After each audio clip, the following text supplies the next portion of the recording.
Julien Audoul a été condamné en première instance en mars à 8 mois de prison avec sursis et 1 an d'inéligibilité, sans exécution immédiate.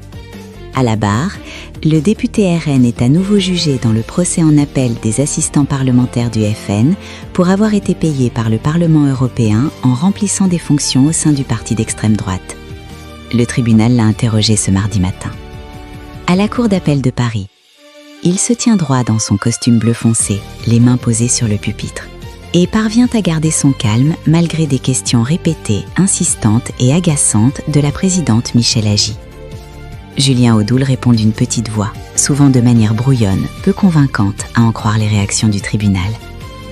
Le député RN de Lyon est jugé en appel pour avoir travaillé pour le Front National à partir d'octobre 2014. Pourtant payé en tant qu'assistant parlementaire de la députée européenne Mylène Troszczynski. Sous l'imposant plafond de la Cour d'appel de Paris, il regrette infiniment cette période.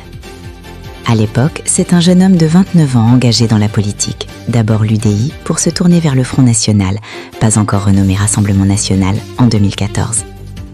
C'est aux universités d'été à Marseille qu'il fait la rencontre de cadres du parti, et notamment de Philippe Martel, alors directeur de cabinet de la présidente Marine Le Pen. Une femme que Julien Audoul admire et pour qui il aimerait travailler. Au point de devenir hors la loi, c'est ce que tente d'éclaircir Michèle Agy. Boosté par ses contacts récurrents et encourageants avec Philippe Martel, Julien Audoul quitte son poste à l'UDI dans l'espoir de se voir offrir un job dans l'équipe du cabinet de Marine Le Pen. Déception. Le parti vient de remporter de nombreux sièges aux élections européennes. On lui propose alors un poste en tant qu'assistant.